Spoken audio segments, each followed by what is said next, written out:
Hey guys, tonight we're diving into the absolutely terrifying world of medieval medicinia time, when your doctor might literally bleed you to death while insisting it's for your own good.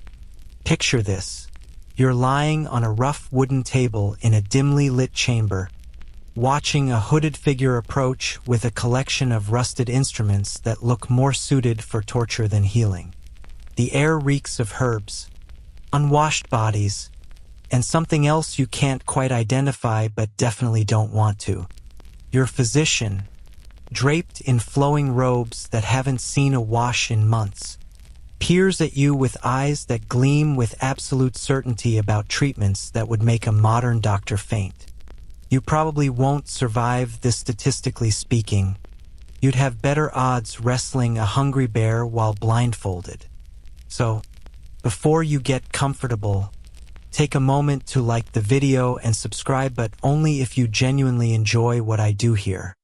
And hey, drop a comment letting me know where you're listening from and what time at ISI. Love seeing our little global community of insomniacs and history buffs gathering together in the quiet hours. Now, dim the lights, maybe turn on a fan for that soft background hum, and let's ease into tonight's journey together.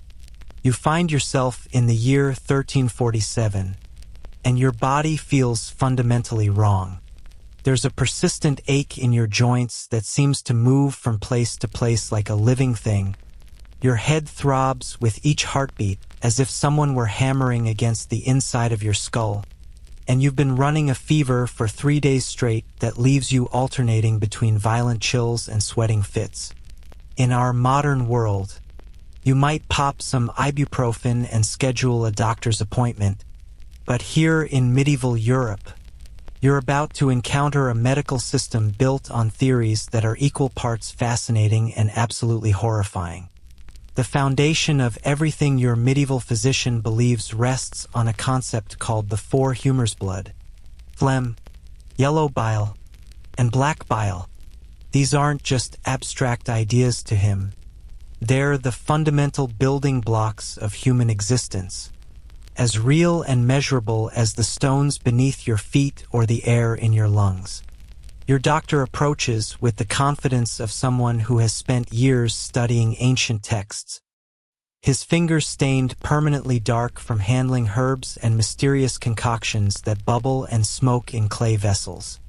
He believes, with every fiber of his being, that your illness stems from an imbalance in these four vital fluids coursing through your body like rivers of life and death. As he examines you, running his unwashed hands along your fevered skin with surprising gentleness, he explains his diagnosis with the authority of absolute certainty. Your blood has become too hot and abundant, overwhelming the delicate equilibrium that keeps you healthy like a scale tipped too far to one side.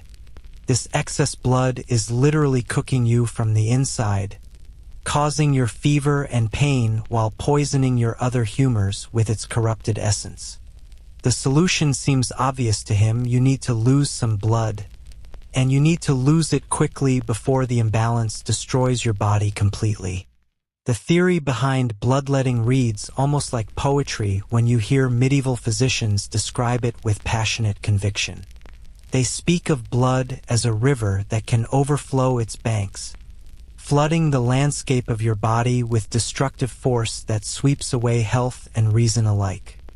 Just as a swollen stream must be diverted to protect a village from destruction, your blood must be released to protect your vital organs from the toxic flood within. Your physician retrieves a brass bowl, its surface dulled by countless previous procedures, and sets it beside your head where you can watch your life force slowly fill it drop by precious drop.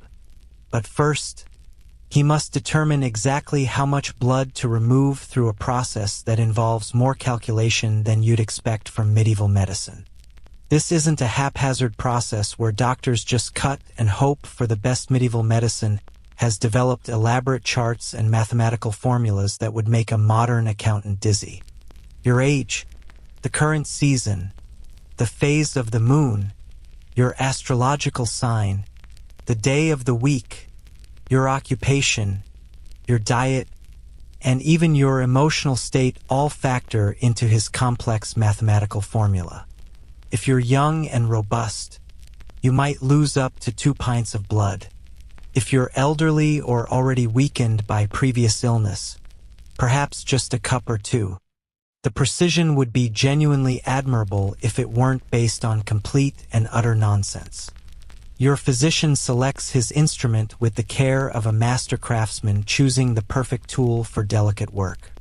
He might use a lanceta small, wickedly sharp blade designed specifically for opening veins with surgical precisione, or perhaps he'll opt for cupping, a technique that involves creating powerful suction on your skin using heated glass vessels that look like transparent bells.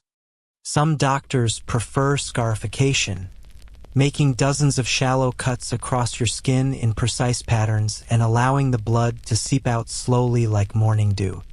The most dramatic practitioners use leeches, medicinal worms imported at great expense from distant swamps that latch onto your skin and drink their fill of your blood while you lie still and try not to think about the sensation of tiny mouths working methodically against your flesh. The bloodletting process begins with ceremonial precision, and you watch in equal measures of fascination and horror as your blood flows steadily into the waiting bowl. Your physician monitors the crimson stream carefully, occasionally checking its color, consistency, and even its smell with the intensity of a wine connoisseur evaluating a vintage. Dark, thick blood indicates an excess of black while corrupting your system. Bright red suggests too much yellow while mixing with your blood like poison in a well. He's reading your flowing blood like an open book, finding confirmation for every theory he holds dear and every diagnosis he's ever made. As the brass bowl slowly fills with your life essence, you begin to feel lightheaded and strangely disconnected from your own body. This is not only expected but actively desired. Your doctor assures you with genuine enthusiasm it's simply proof that the treatment is working exactly as intended. Your body is releasing the corrupted humors that have been making you sick, purging itself of the toxic imbalance that threatened to destroy you. The weakness you feel isn't dangerous blood loss. It's the literal departure of disease itself from your weakened frame. Medieval physicians genuinely believed that the faintness, pallor, and weakness that followed bloodletting were unmistakable signs of successful treatment, not potentially fatal side effects. Your medieval doctor continues his careful work, occasionally pausing to wipe his blood-stained hands on his robes or adjust the angle of your arm to maintain optimal flow. He regales you with stories of famous patients he's treated over the years, wealthy nobles and successful merchants who arrived at his chamber practically at death's door and left completely cured after losing precisely the right amount of blood. These success stories fuel his unshakable confidence and justify the elaborate theories that govern every aspect of his practice. Historians still argue whether medieval bloodletting actually helped anyone survive their illnesses, though most modern medical analysis suggests it probably killed significantly more patients than it saved. Some researchers point to rare conditions like polycythemia or acute hypertension where controlled blood loss might provide temporary relief, while others argue that any perceived benefits came purely from the placebo effect or the body's own natural healing processes working despite the treatment. What remains certain is that medieval physicians saw dramatic improvement in the patients who managed to survive their treatments and concluded that bloodletting worked magnificently, creating a self-reinforcing cycle of medical practice that persisted for centuries. The bloodletting finally stops when your physician determines through his complex calculations that you've lost precisely the amount required to restore your humoral balance. He carefully bandages the small wound with strips of linen cloth that may or may not be clean, depending entirely on his personal standards of hygiene and available resources. As you lie there feeling weak, dizzy, and strangely hollow, He begins preparing a special restorative tonic designed to help your body rebuild its natural equilibrium of the four vital humors. But bloodletting represents just one fascinating facet of the comprehensive humoral theory that governs medieval medicine. Your physician also needs to address the other three vital fluids that influence every aspect of your health: personality and destiny. Phlegm, the cold and moist humor produced primarily in your brain and lungs, governs your respiratory system and mental functions with invisible authority. When phlegm becomes excessive due to cold weather, poor diet, or emotional disturbance, you might develop a persistent cough, runny nose, feelings of lethargy, or even temporary stupidity that clouds your thinking. Yellow bile, hot and dry like desert sand, controls your digestive processes and emotional state with fiery intensity. Too much yellow bile leads to explosive anger, dangerous fevers, violent stomach problems, and the kind of rage that makes men challenge each other to duels over imagined slights. Black bile, cold and dry like autumn leaves, influences your spleen and liver while controlling your capacity for deep thought and artistic creation. When black bile accumulates beyond healthy levels, you might suffer from severe depression, chronic constipation, and the dark moods that drive some people to madness or suicide. Each humor corresponds to specific organs, seasons, ages, personality types, and even colors that reveal their hidden influence on human life. Blood belongs to spring's renewal, the innocence of childhood, and sanguine temperaments, people who are naturally cheerful, optimistic, sociable, and blessed with ruddy complexions that reveal their healthy humoral balance.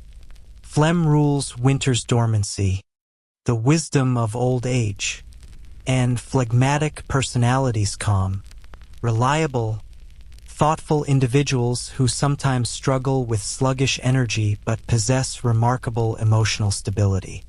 Yellow bile governs summer's heat, the passion of youth, and choleric personality types energetic, ambitious, natural leaders who accomplish great things but remain prone to explosive anger and rash decisions that destroy everything they've built. Black bile controls autumn's melancholy, the contemplation of middle age, and melancholic characters, thoughtful, artistic, intellectually gifted individuals who create beautiful poetry and profound philosophy but struggle with persistent sadness that can consume their souls like slow-burning fire. Your physician uses this elegant framework to understand not just your current illness, but your entire personality, life trajectory, and cosmic destiny. He can predict with confidence what diseases you're most likely to develop, what foods will strengthen or weaken your constitution, what activities best suit your natural temperament, and even what kind of spouse would perfectly complement your unique humoral makeup. It's a complete medical, psychological, and philosophical system wrapped into one comprehensive theory that explains everything from why you instinctively prefer certain colors to why you consistently get sick at particular times of year. The treatment continues, but your medieval physician isn't finished with his examination, not by a long shot. He reaches for a small glass vial and hands it to you with the solemnity of someone requesting your most precious possession. You need to provide him with a sample of your urine, and what happens next will make you question everything you thought you knew about medical diagnosis. In medieval Europe, physicians have elevated urine examination to an art form that borders on the mystical, and you're about to witness a diagnostic technique that somehow manages to be both impressively systematic and completely insane. Your doctor holds your warm urine sample up to the flickering candlelight, rotating the vial slowly while squinting at the golden liquid with the intensity of a jeweler examining a rare diamond for hidden flaws. The color tells him everything he needs to know about your internal conditioner, so he believes with absolute, unshakable certainty. Pale, clear urine indicates an excess of phlegm that's diluting your other humors like water poured into expensive wine. Dark, amber-colored urine suggests your yellow bile is dominant, heating your body from within like a furnace gone wild. Red-tinged urine means blood is leaking into places it shouldn't be, while cloudy urine reveals that your humors are fighting each other in a microscopic battle for dominance that determines whether you live or die. But the visual examination is just the beginning of this bizarre diagnostic ritual that would make modern doctors weep with horror. Your physician brings the vial closer to his nose and inhales deeply, his eyes closing in religious concentration as he analyzes the aromatic bouquet of your bodily waste with the dedication of a master perfumer.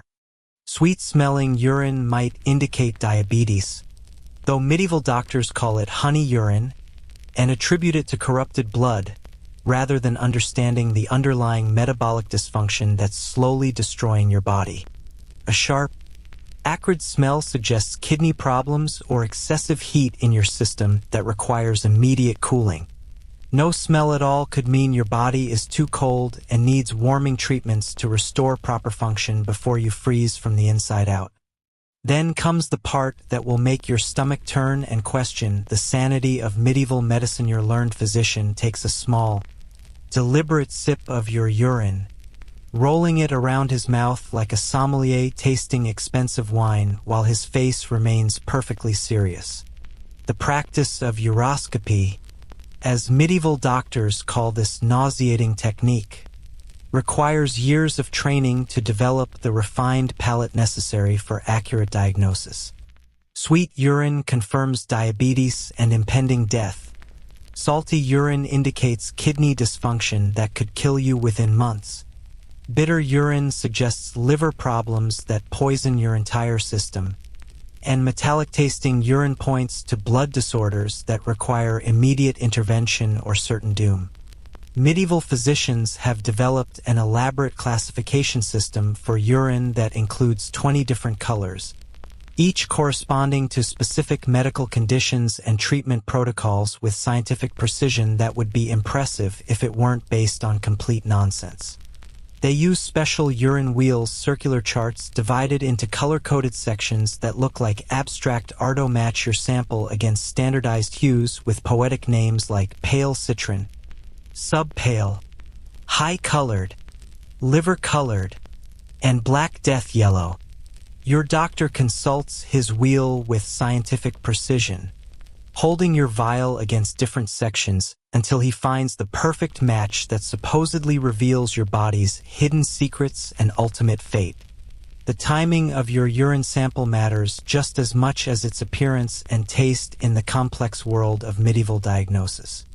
Morning urine, concentrated after a night's rest, provides the most accurate reading of your body's true humoral balance when it's undisturbed by food, drink, or emotional stress. Afternoon samples might be diluted by drinking water or wine, while evening urine could be corrupted by the day's activities, physical exertion, and emotional turmoil that throws off the delicate balance your physician is trying to measure. Some physicians insist on examining urine samples at multiple times throughout the day to track how your humoral balance shifts with the sun's movement across the sky, creating detailed charts that look more like astrology than medicine. Your medieval doctor also pays careful attention to sediment and particles floating in your urine like tiny messengers carrying urgent information from your body's deepest recesses. Clear urine with no visible particles suggests perfect health and humoral balance, a rare condition that few people achieve in their entire lifetime. Small, white particles indicate kidney sand that could develop into excruciatingly painful stones without proper treatment involving special herbs and magical incantations. Red or brown sediment means blood is escaping from damaged vessels somewhere in your urinary system, possibly indicating internal injuries that could prove fatal within days. Oily films floating on the surface suggest serious problems with your liver's ability to process fats and oils, leading to a slow death by poisoning. But urine examination represents just one part of medieval medicine's comprehensive obsession with bodily fluids as diagnostic tools that supposedly reveal every secret your body holds. Your physician also wants to examine your saliva, which medieval theory considers a refined form of phlegm that carries crucial information about your brain's condition and mental state. Thick, sticky saliva indicates excessive heat drying out your mouth and throat, potentially leading to madness if left untreated. Thin, watery saliva suggests cold, moist conditions that require warming treatments involving spices, wine, and heated stones applied to your skin. Bloody saliva points to serious internal injuries or diseases that could prove fatal without immediate intervention involving prayer, herbs, and possibly exorcism. Vomit, when available for examination, provides another valuable diagnostic window into your body's internal struggles against disease and corruption. Medieval physicians examine the color, consistency, smell, and even taste of vomit to understand what's going wrong inside your digestive system with the same intensity they apply to urine analysis. Green vomit indicates serious problems with bile production that could poison your entire system, while blood-streaked vomit suggests stomach ulcers or internal bleeding that requires immediate treatment with iron tonics and raw meat. The timing of vomiting also carries diagnostic significance. Morning sickness points to pregnancy or liver dysfunction, while evening vomiting might indicate overeating or consuming inappropriate foods for your specific humoral type. Medieval doctors have developed specialized glass vessels called metullas for collecting and examining urine with what they consider scientific precision. These flask-shaped containers have wide bottoms for stability during examination and narrow necks that concentrate odors for better smell analysis.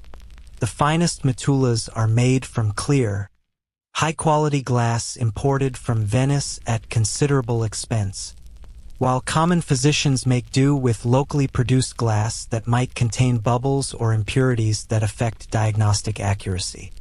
Wealthy physicians own entire sets of metullas in different sizes for various types of examination, while poor country doctors might make do with simple clay pots that supposedly affect the accuracy of their diagnoses.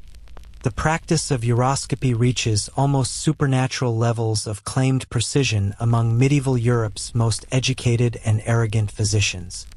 Master diagnosticians claim they can determine a patient's age, sex, recent diet, emotional state, sexual history, and even virginity status simply by examining urine samples without ever meeting the person who produced them.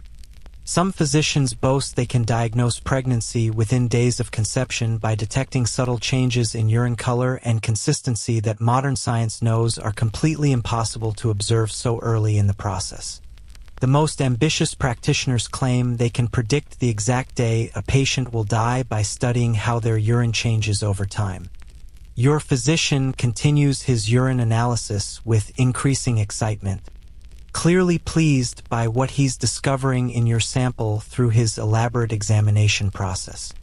The color falls perfectly into the subcitrin category on his diagnostic wheel, indicating a manageable excess of yellow bile that explains your fever and joint pain without suggesting immediate danger. The slightly sweet taste confirms that your blood has become overheated but hasn't reached the dangerous levels that would require extreme measures like multiple bloodlettings or amputation.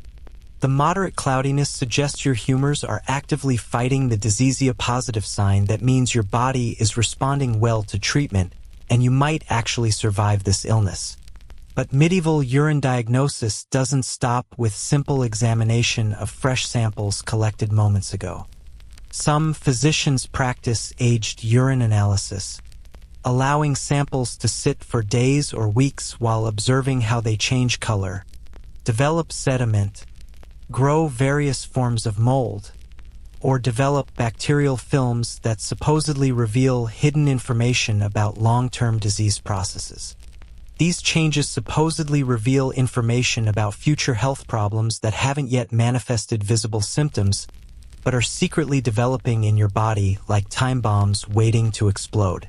A sample that turns green after 3 days indicates hidden liver problems that will kill you within a year, while urine that develops white crystalline formations suggests kidney disease in its earliest stages. Medieval physicians also practiced comparative urine analysis, examining samples from healthy family members alongside your diseased urine to identify subtle differences that reveal the progression of illness through bloodlines. They might compare your morning urine to your evening urine, or examine samples collected before and after specific treatments to measure therapeutic progress with mathematical precision. This comparative approach gives medieval medicine a veneer of scientific methodology that impresses patients and justifies high fees, even though the underlying theories remain completely wrong and potentially deadly. The most ambitious medieval physicians attempt to predict the future course of your illness by studying how your urine changes over time, creating elaborate charts that track every detail. They maintain detailed records tracking color, clarity, smell, taste, and sediment patterns across days or weeks of continuous observation. Urine that gradually becomes clearer indicates successful treatment and improving health that should continue indefinitely. Samples that grow darker or cloudier suggest the disease is winning its battle against your natural humoral balance, and death may be approaching faster than expected. Your doctor carefully records his urine analysis findings in a thick leather-bound journal filled with similar observations from hundreds of previous patients, both living and dead.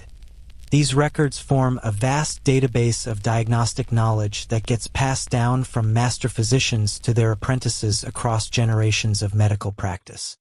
Each entry includes detailed descriptions of urine characteristics, corresponding diagnoses, prescribed treatments, and ultimate patient outcomes that either confirm or challenge existing medical theories depending on how you interpret the results. Historians still argue whether medieval urine diagnosis occasionally stumbled onto accurate medical information through pure coincidence and luck, or whether the entire practice represented elaborate medical theater designed primarily to impress patients and justify the high fees that physicians charged for their services. Certainly, some conditions like diabetes and kidney disease do produce detectable changes in urine that medieval physicians might have noticed, even if they completely misunderstood the underlying causes and prescribed treatments that made everything worse. However, the vast majority of claimed diagnostic abilities were pure fantasy based on humoral theory rather than observable medical facts that could actually help patients survive their illnesses. Medieval medical schools dedicate enormous amounts of time and resources to teaching proper uroscopy techniques, considering it one of the fundamental skills every physician must master before treating patients independently. Students spend months learning to distinguish between dozens of subtle color variations and memorizing the diagnostic significance of each hue, smell, and taste. They practice on volunteers, prisoners, and charity patients until they can identify common conditions with confidence, though their confidence vastly exceeds their actual accuracy. The most talented students eventually develop the refined palates necessary for accurate taste analysis, while others struggle with the disgusting nature of the work and find alternative medical specialties. Your medieval physician sets aside the urine sample with a satisfied nod, having gleaned what he considers crucial diagnostic information from that revolting examination. But now he's ready to move on to treatments that might actually help you, assuming you survive them, of course. He leads you through a heavy wooden door into what can only be described as medieval Europe's version of a pharmacy crossed with a witch's laboratory. The monastery garden beyond produces the healing herbs that form the backbone of medieval medicine. And you're about to discover that monks have spent centuries perfecting botanical remedies that occasionally work despite their complete misunderstanding of why. The air in this herb preparation chamber hits you like a wall of competing fragrances. Lavender battles with garlic. Rosemary mingles with something that smells suspiciously like rotting fish. And underneath it all lurks the earthy scent of dried mushrooms that might be medicinal or might be hallucinogenic. Clay pots line wooden shelves from floor to ceiling, each one carefully labeled with Latin names that sound more like magical incantations than medical terminology. Your physician moves through this aromatic maze with practiced ease, selecting ingredients for your personalized remedy with the confidence of someone who has memorized thousands of plant properties and their supposed effects on human humors. Medieval monasteries serve as Europe's primary medical research centers, though their methods would horrify modern scientists. Brother Aldrich, the monastery's master herbalist, approaches with soil-stained hands and eyes that gleam with the fervor of someone who genuinely believes plants hold the secrets to conquering death itself. He spent 30 years cultivating medicinal gardens, copying ancient texts, and experimenting on patients who have nowhere else to turn for help. His success rate might be terrible by modern standards, but in an age when most people die from infections we could cure with antibiotics, any improvement seems miraculous. The monastery garden spreads before you like a living pharmacy organized according to medieval medical theory rather than botanical classification. Plants are grouped by their supposed humoral properties: hot and dry herbs in the southern section where they receive maximum sunlight, cold and moist plants in the shadowy northern corner where they stay naturally cool. Brother Aldrich explains that location affects each plant's medicinal power, so harvest timing, moon phases, and even the harvester's spiritual state all influence the final remedy's effectiveness. It sounds like nonsense, but these monks have stumbled onto some genuinely useful treatments through centuries of careful observation and meticulous record-keeping. Your physician selects willow bark from a carefully organized collection, explaining that its bitter taste indicates cold, dry properties that will balance your excess heat and moisture. Modern science knows that willow bark contains salicin, a compound related to aspirin that actually does reduce fever and inflammation. Medieval doctors prescribe it for entirely wrong reasons based on humoral theory, but patients genuinely feel better after taking it. Sometimes terrible medical theory accidentally leads to effective treatments, creating a confusing mixture of success and failure that reinforces medieval physicians' confidence in their methods. Brother Aldrich crushes dried feverfew flowers between his fingers, releasing a sharp, medicinal scent that makes your nose tingle. Medieval physicians believe feverfew's white flowers and bitter taste indicate its power to drive out excess heat and evil humors that cause headaches. Modern research confirms that feverfew actually does help prevent migraines, though through chemical mechanisms medieval doctors never imagined. The monks have been prescribing effective migraine prevention for centuries without understanding anything about serotonin receptors or neurological inflammation. But not every monastery remedy works as advertised, and some medieval treatments remain genuinely dangerous despite good intentions. Your physician reaches for a jar containing mercury, a shiny liquid metal that medieval doctors consider a miracle cure for everything from skin diseases to internal parasites. Mercury poisoning causes tremors, kidney damage, and neurological problems that medieval physicians interpret as signs that the treatment is working. The shaking proves the mercury is driving evil spirits from your body. Patients who survive mercury treatment usually recover despite the medicine, not because of it. The preparation process follows elaborate rituals that blend medical procedure with religious ceremony. Brother Aldrich begins by blessing each ingredient while reciting Latin prayers that supposedly enhance their healing power. Medieval medicine makes no distinction between spiritual and physical healing. Your soul's health directly affects your body's condition. So prayers and holy relics play essential roles in any serious treatment. Modern doctors might scoff at this approach, but recent research suggests that strong belief in treatment effectiveness actually does improve patient outcomes through psychological mechanisms medieval physicians never suspected. Your personalized remedy requires ingredients harvested according to strict astrological timing that governs when each plant reaches maximum potency. Herbs collected during the full moon supposedly contain more powerful healing essences, while plants gathered at dawn carry special properties that disappear once the sun reaches its zenith. Medieval physicians spend enormous amounts of time calculating optimal harvest schedules based on planetary positions, lunar phases, and seasonal changes. Historians still argue whether this elaborate timing actually affects plant chemistry or represents pure superstition dressed up as medical science. Brother Aldrich grinds your herbs using a massive stone mortar that's been smoothed by decades of crushing countless remedies.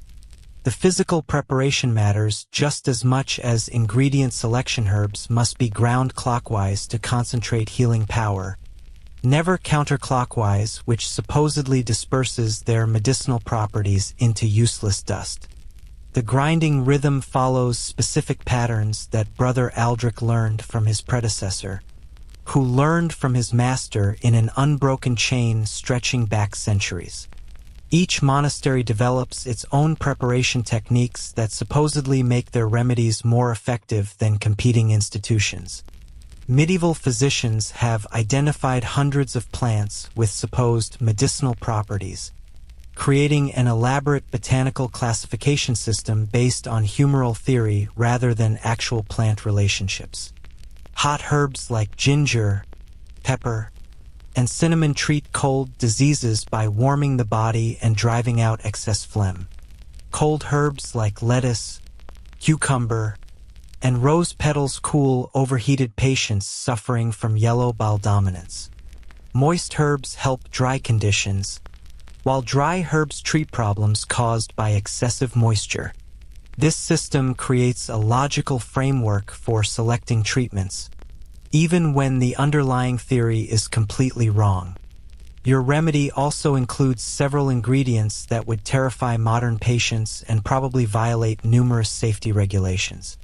Dried beetles provide what medieval physicians consider essential mineral elements that strengthen blood and bone. Powdered unicorn horn, actually ground rhinoceros horn, imported at enormous expense, supposedly neutralizes poisons and prevents plague infection. Human skull fragments, carefully blessed and consecrated, add spiritual power that helps drive away demons causing mental illness. These exotic ingredients cost fortunes and probably do nothing beneficial, but they convince patients that their treatment is powerful enough to cure serious diseases. The monastery's medical library contains thousands of handwritten recipes copied from ancient Greek and Roman sources, Arabic medical texts, and original observations recorded by generations of monk physicians. Brother Aldrich consults multiple sources before finalizing your prescription, cross-referencing symptoms, astrological conditions, and humoral imbalances to create the perfect remedy for your specific situation. These medical texts represent humanity's accumulated healing knowledge, though much of that knowledge is wrong, dangerous, or based on pure superstition. Medieval herbal medicine does produce some genuinely effective treatments that modern science has validated through rigorous testing. Digitalis from foxglove plants actually does strengthen heart function, though medieval physicians prescribe it for entirely different reasons. Cinchona bark contains quinine that effectively treats malaria, while ergot fungus provides compounds that stop hemorrhaging during childbirth.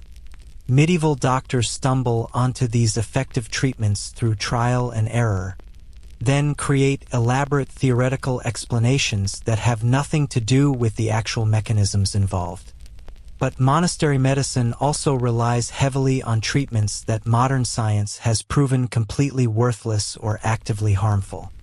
Bloodstone supposedly stops bleeding when placed directly on wounds, while lodestone attracts iron from the blood and strengthens weak patients. Bezoar stone solid masses found in animal stomachs allegedly neutralize any poison when dissolved in wine. These expensive treatments do absolutely nothing beneficial, but patients often improve anyway due to natural healing processes that medieval physicians attribute to their interventions. Your physician carefully measures each ingredient using bronze scales that supposedly ensure precise dosing according to your body weight, age, and humoral constitution. Too little medicine won't overcome your disease, while too much could upset your humoral balance and create new health problems. Medieval physicians have developed complex mathematical formulas for calculating optimal doses based on dozens of variables including lunar phases, seasonal changes, and your astrological birth chart. The precision would be impressive if the underlying theories weren't completely fictional. Brother Aldrich begins mixing your remedy in a special glass vessel imported from Venice specifically for pharmaceutical preparation. The mixing process follows ceremonial procedures that supposedly activate each ingredient's healing potential through proper combination sequences. Liquid components go in first, followed by powdered herbs in specific order, while solid ingredients are added last to preserve their structural integrity. The final mixture must be stirred exactly 33 times clockwise while reciting appropriate prayers to ensure maximum effectiveness.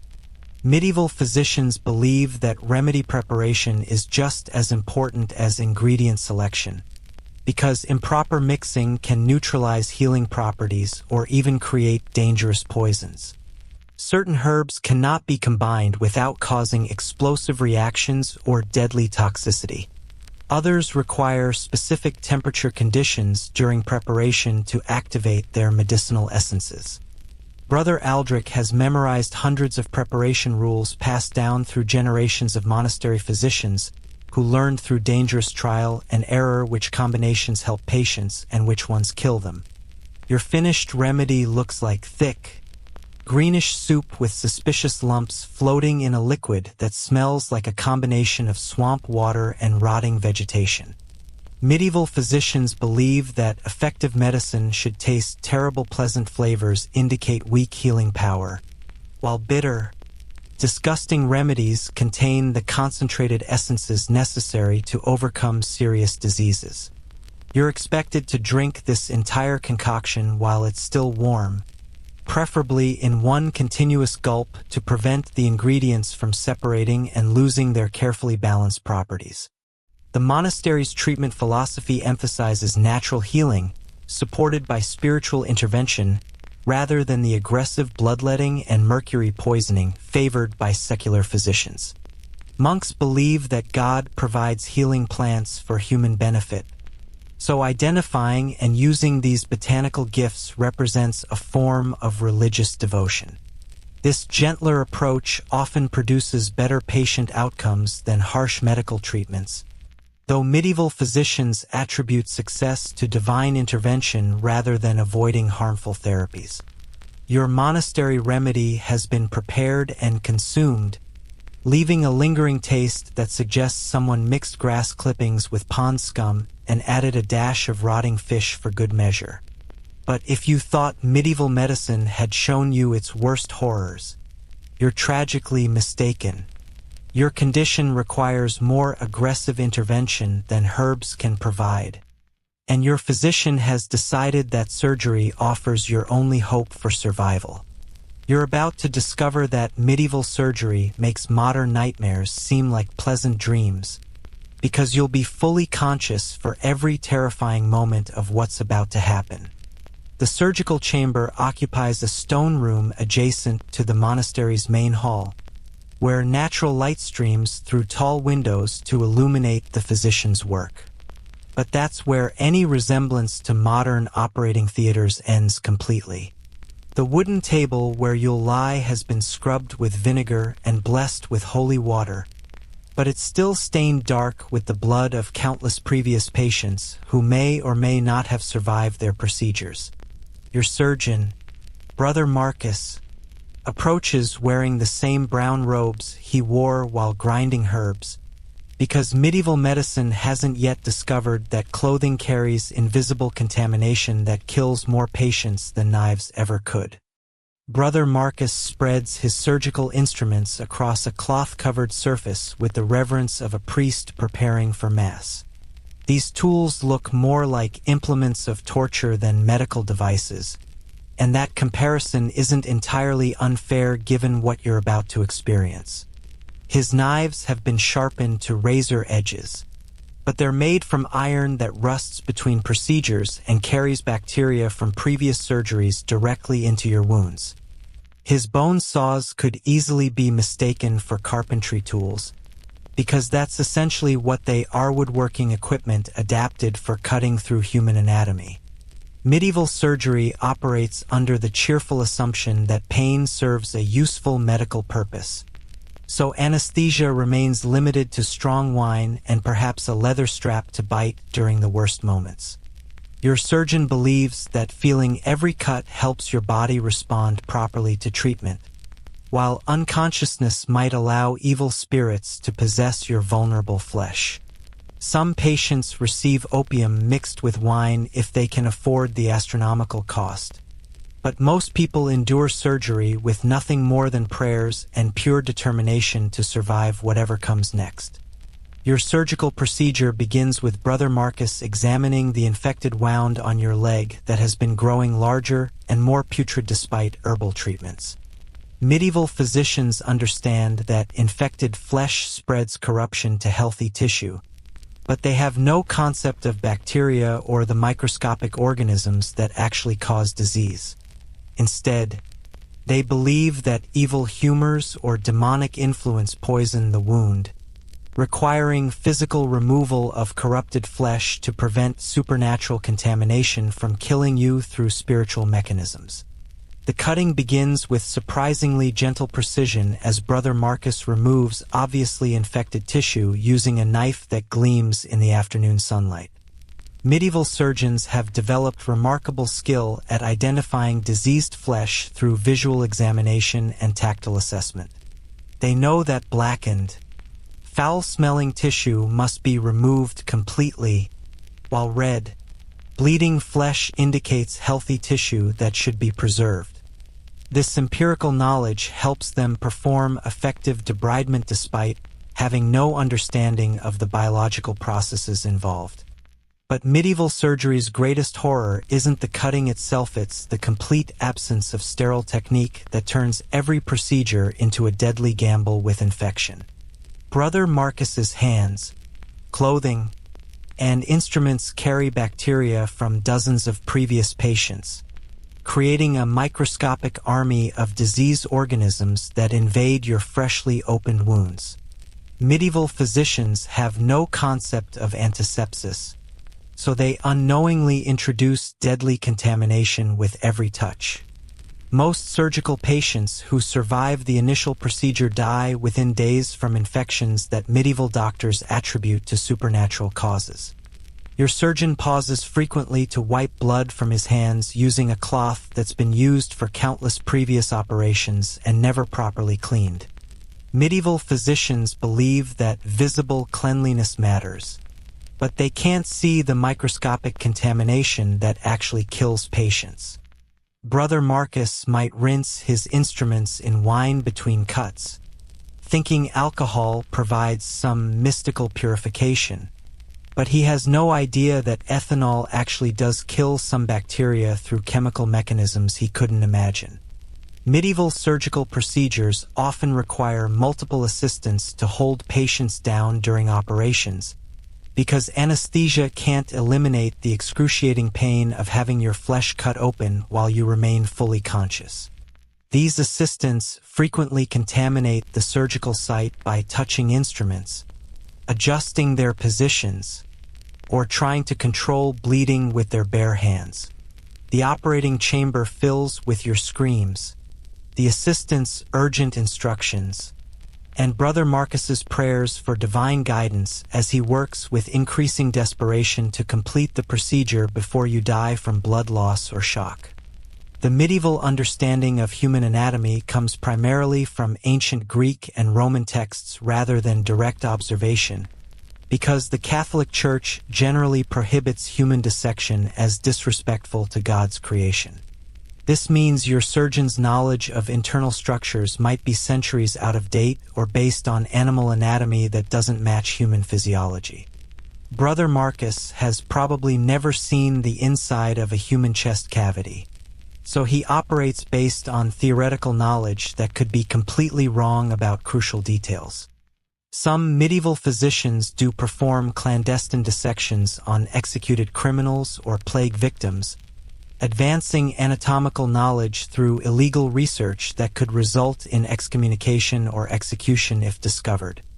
These brave investigators gradually correct ancient errors and discover new details about human physiology. But their findings spread slowly through a medical community that resists changing traditional beliefs. Your surgeon might be operating with anatomical knowledge that's accurate, outdated, or dangerously incomplete depending on his access to forbidden research. Medieval surgery achieves some remarkably sophisticated procedures despite operating under impossible conditions. Skilled surgeons can remove cataracts from eyes, repair hernias, amputate limbs, and even perform crude brain surgery to relieve pressure from head injuries. These operations require incredible precision and anatomical understanding that medieval physicians develop through years of careful practice. The successful procedures represent genuine medical achievements that save lives and restore function to damaged bodies. But surgical success rates remain horrifyingly low because infection kills most patients within days of their operations. Medieval physicians notice that surgical wounds often become inflamed, painful, and pustulent, but they attribute these symptoms to natural healing processes rather than bacterial contamination. They believe that pus formation indicates the body is successfully expelling evil humors from infected tissue. This fundamental misunderstanding prevents them from developing antiseptic techniques that could dramatically improve patient survival. Brother Marcus completes the infected tissue removal and begins the equally dangerous process of closing your wound using techniques that haven't changed much since ancient Roman times. He might use silk threads to suture deep cuts, iron wire for securing bone fragments, or simply bandage superficial wounds and hope they heal properly. Medieval suturing materials often carry contamination that introduces new infections directly into closed wounds, turning successful surgery into delayed death sentences. Your surgeon applies what he considers the most advanced wound dressings available in medieval medicine. Clean linen bandages soaked in wine, honey, or herbal preparations cover your surgical site while supposedly promoting healing through their medicinal properties. Some of these treatments actually do help. Honey has natural antibacterial properties that medieval physicians discovered through empirical observation, even though they don't understand the chemical mechanisms involved. Wine's alcohol content can kill some bacteria, while certain herbs contain compounds that genuinely reduce inflammation. Medieval surgical aftercare involves monitoring patients for signs of successful healing or impending death, but physicians misinterpret most symptoms they observe. Rising fever indicates infection taking hold, but medieval doctors think it shows the body fighting evil humors.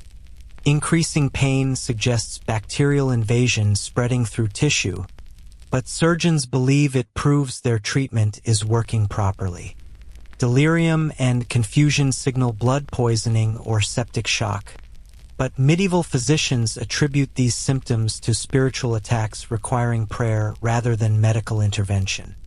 The monastery maintains detailed records of surgical outcomes, creating a database of information that gradually improves techniques through trial and error.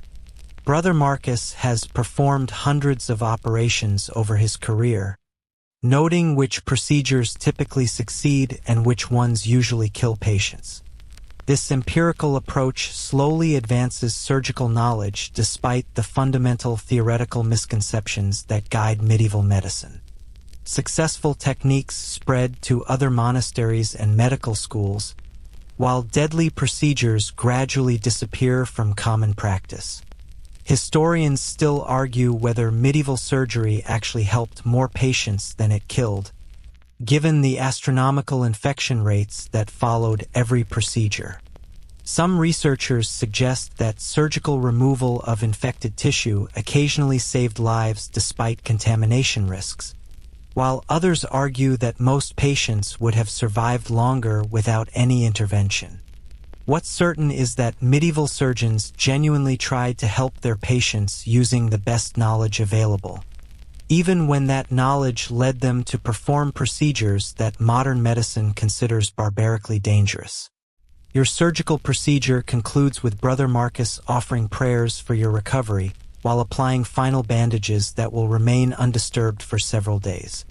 Medieval physicians believe that frequent bandage changes disturb the healing process and allow evil spirits to re-enter wounds through open dressings.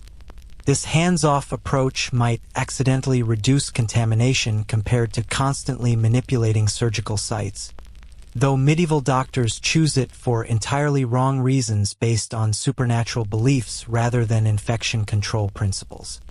Medieval surgery represents humanity's earliest attempts to treat diseases and injuries through direct physical intervention, despite operating without anesthesia, antisepsis, or accurate anatomical knowledge. The courage required to cut into living human bodies while patients scream in agony demonstrates remarkable dedication to healing, even when the methods seem horrifyingly primitive by modern standards. These medieval surgeons laid the groundwork for all future surgical advances, though they paid an enormous price in human suffering to acquire their hard-won knowledge. The recovery period following medieval surgery often proves more dangerous than the operation itself, as infection, blood loss, and shock claim patients who survived the initial cutting.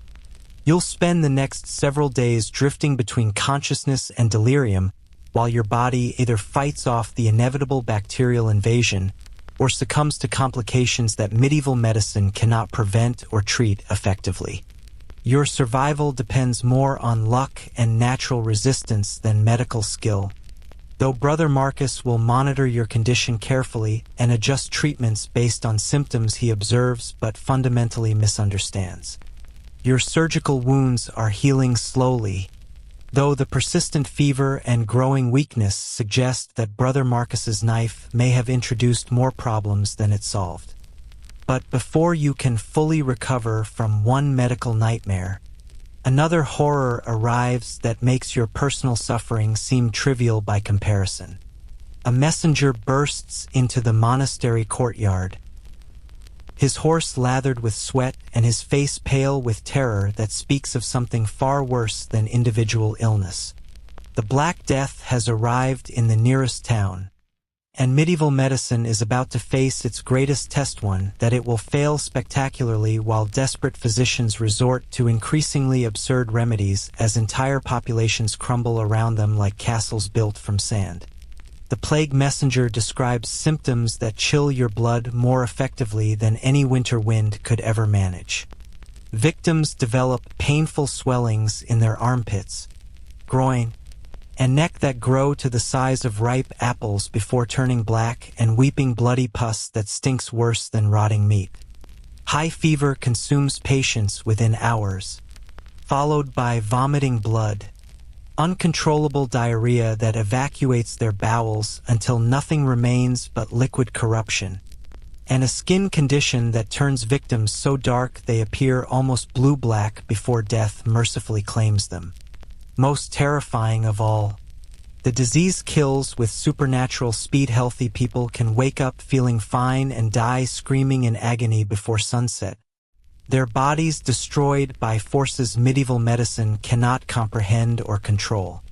Brother Marcus and his fellow physicians exchange worried glances that reveal how completely unprepared medieval medicine is for this catastrophe that makes their daily medical challenges seem like gentle childhood games. Their humoral theories, bloodletting techniques, and herbal remedies have failed utterly against previous plague outbreaks. Yet they have no alternative treatments to offer desperate populations who arrive begging for any hope of survival. Medieval physicians understand that the plague spreads from person to person with terrifying efficiency, but they attribute transmission to corrupted air, divine punishment for humanity's collective sins, or malevolent astrological influences rather than the bacterial infection that actually causes the disease through mechanisms they cannot imagine. The monastery's medical library contains numerous treatises on plague treatment written by previous generations of physicians who witnessed earlier outbreaks and recorded their observations with what they considered scientific precision and methodical documentation. Unfortunately, most of these carefully documented treatments are completely useless or actively harmful, based on humoral theory rather than any understanding of bacterial disease processes. Medieval doctors recommend aggressive bloodletting to reduce the excess heat they believe causes plague symptoms, radical dietary changes to rebalance corrupted humors, and elaborate herbal remedies that might help secondary symptoms but do absolutely nothing against the underlying infection that's systematically destroying patients' bodies. As news of the plague's inexorable approach spreads through the surrounding countryside like wildfire consuming dry grass, desperate people begin arriving at the monastery seeking any treatment that might save their lives or protect their families from the approaching disaster. You watch from your sickbed as Brother Marcus attempts to treat plague victims using the same medical theories that guided your own care, with results that would be heartbreaking if they weren't so predictably futile. Medieval physicians genuinely want to help their suffering patients, but their fundamental misunderstanding of disease mechanisms dooms most victims before treatment even begins, creating a cycle of medical failure that reinforces their belief in divine punishment rather than natural causes. The first plague victims arrive showing the classic symptoms that medieval physicians have learned to recognize but never successfully treat despite decades of experience with this recurring nightmare. The characteristic bubo-swollen lymph nodes that give bubonic plague its terrifying name appear in the groin, armpits, and neck, where medieval doctors believe corrupted humors collect before poisoning the entire body through mysterious internal processes. These painful swellings sometimes grow larger than chicken eggs, causing excruciating pain that makes patients scream at the slightest touch or movement. Medieval physicians attempt to drain these buboes using red-hot knives or heated iron instruments, often causing additional infections that accelerate death rather than providing the relief they desperately hope to achieve. Brother Marcus begins his plague treatment with the standard medieval approach of aggressive bloodletting, believing that removing corrupted blood will prevent the disease from spreading throughout the victim's already compromised body systems. Plague patients, already weakened by high fever and bacterial toxins coursing through their bloodstream, frequently die during or immediately after bloodletting procedures that push their failing cardiovascular systems beyond the breaking point. Medieval physicians interpret these deaths as proof that they intervened too late rather than as evidence that bloodletting actually hastens death in critically ill patients who need every drop of blood to maintain basic circulation. Medieval plague medicine also relies heavily on elaborate compound remedies containing dozens of exotic ingredients that supposedly counteract the specific type of corruption causing the disease through sympathetic magical properties. Theriac, the most famous and expensive plague antidote, contains over 60 different components including viper's flesh, opium, various rare herbs, and precious stones ground into fine powder that costs more than most people earn in a lifetime. Medieval physicians believe that this complex mixture neutralizes any poison through sympathetic magic. The diverse ingredients provide specific antidotes for every possible form of corruption that might cause disease. Modern chemical analysis shows that theriac contains some medically active compounds, but nothing that could effectively treat bacterial infection or prevent plague transmission. Desperate physicians resort to increasingly bizarre treatments as conventional remedies fail repeatedly with monotonous regularity that would be comedic if it weren't so tragic. Some doctors recommend sitting in sewers for extended periods, believing that exposure to foul odors will saturate patients with corruption and make them immune to additional disease through a process of magical inoculation. Others prescribe drinking human urine, eating crushed emeralds mixed with wine, or wearing amulets containing exotic animal parts that supposedly repel pestilence through magical properties inherited from their original owners. These treatments do absolutely nothing beneficial for plague victims, but they give both physicians and patients the psychological illusion that something meaningful is being done to fight the disease. Medieval physicians also develop elaborate theories about plague transmission that lead to prevention strategies ranging from genuinely sensible to completely insane depending on how closely they match actual disease mechanisms. They correctly observe that the disease spreads from sick people to healthy ones through some form of contagion, leading to quarantine recommendations that actually do help slow transmission rates when properly implemented. However, they attribute contagion to corrupted air rather than bacterial infection, so they recommend burning aromatic woods, carrying elaborate flower bouquets, or wearing perfumed masks stuffed with herbs to purify the air around healthy individuals. These measures provide significant psychological comfort but offer little actual protection against airborne droplets or flea bites that actually spread the disease. The medical establishment's response to plague demonstrates both the admirable strengths and catastrophic weaknesses of medieval theoretical frameworks that govern all aspects of medical practice. Physicians carefully document symptoms, meticulously track disease progression, and systematically note which treatments seem most effective based on patient outcomes they observe during epidemic outbreaks. This empirical approach represents genuine scientific methodology that slowly advances medical knowledge through systematic observation and careful record-keeping.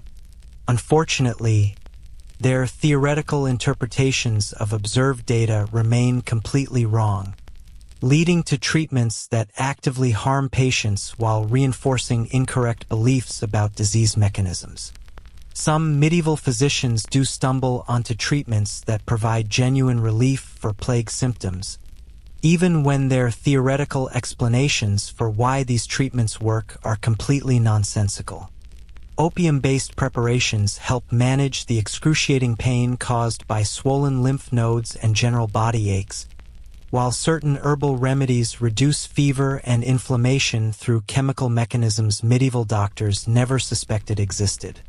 These partially effective treatments save some lives and provide comfort for dying patients, but they're embedded within comprehensive treatment programs that include enough harmful interventions to negate most potential benefits.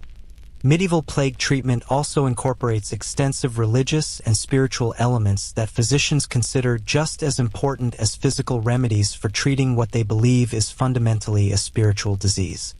Prayer, confession, holy relics, and blessed objects supposedly protect patients from demonic influences that medieval theory blames for causing or significantly worsening plague symptoms.